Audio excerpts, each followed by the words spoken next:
किसी ने बड़े कमाल की बात कही है कि इंसान जब गलत काम करने जाता है तो आगे देखता है, पीछे देखता है, लेफ्ट देखता है, राइट देखता है, बस ऊपर देखना भूल जाता है।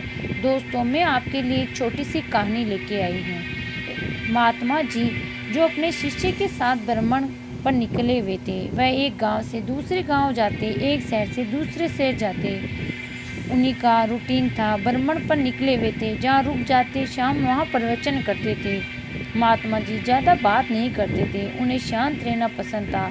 उनका जो शिष्य था उसको दुनियादारी की बातों में बड़ा इंटरेस्ट था। दूसरे की ज़िंदगी में ताका-झाकी करने में यकीन रखता था। लोगों से ज़्यादा बात करना उसे पसंद था। महात्मा जी को ये सब पसंद नहीं था। वह ज़्यादा किसी के जीवन में ताका-झाकी करते नहीं थे। अपना काम से काम रखते थे, अपने रास्ते पर चलते थे। एक सुबह निकले हुए थे भ्रमण पर। वही उनकी यात्रा चल रही थी। एक नदी के किनारे से जा रहे थे तो उन्होंने देखा कि एक मछुआरा था जो मछली पकड़ रहा था। गुरुजी तो अपना चुपचाप, महात्मा जी तो निकल गए। शिष्य से रहा नहीं गया।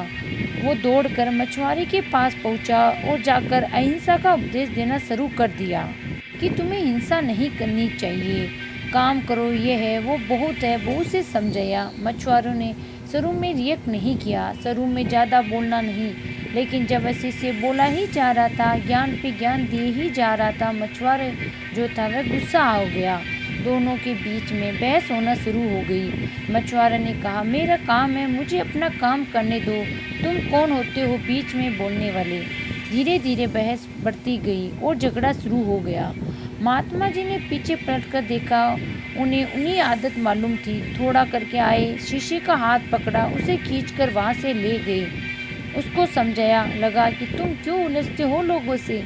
शिष्य ने कहा, देखा नहीं आपने गुरुजी, वह गलत काम कर रहा था। उसको शिक्षा दे रहा था कि हिंसा नहीं करनी चाहिए, अहिंसा का रास्ता अपनाना। तो गुरुजी ने कहा, अरे तुम उसे शिक्षा दे ही क्यों रहते, तुम्हें उसे क्या उसके पीछे पड़े हो। तो शिष्य ने कहा, मुझे समझाना पड़ेगा, वरना उसे कोई दंड तो नहीं दे रहा। यहाँ के महाराजा ने भी प्रावधान नहीं रखा है, कैसे लोगों को दंड मिलेंगे। गुरुजी ने कहा, यहाँ कोई किसी को दंड नहीं देगा, न तो वह देगा, किसको देना है। तुम्हें दंड देने की जरूरत नहीं है, तुम ज़्यादा सोचने की भी जरूरत नहीं है। शिष्य ने कहा, उसे कौन दंड देगा। गुरुजी ने कहा, बस समय आने पर वह अपना फैसला सुना देता है, हमें इसे झपेटे में नहीं पड़ना, इसे झगड़ा करने की जरूरत नहीं है। शिष्य चुप हो गया और गुरुजी ने समझाया था कि बात ज़्यादा बोलना नहीं। इस बात को 2 साल बीत गए।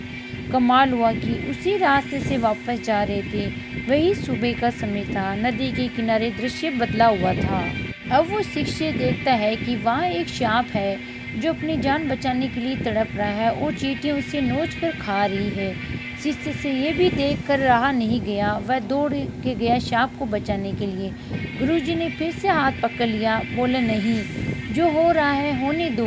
शिष्य ने कहा, गजब करते हो आप, कोई हिंसा कर रहा है, रोक कर रहा है तो मना कर रहे हो, किसी की जान बचा रहा हूँ तो मना कर रहे हो। गुरुजी ने कहा, मैंने कहा था ना, वो अपना फैसला सुनाते हैं, उसे अपना फैसला सुनाने दो। तुम याद है ना, आज से 2 साल पहले यहीं से हम निकले थे। ये जो सांप है वह मछुआरा था, मछलियाँ पकड़ रहा था, वह मछलियाँ चींटियाँ बन चुकी है। मछुआरा मरने के बाद अगले जन्म में सांप बन चुका है, अपनी करनी का फल भोग रहा है, तुम उसे मत रोको। आपका कर्म जैसा होता है आपको फल भी वैसा ही मिलता है, इसलिए हमेशा अच्छा काम किया करना।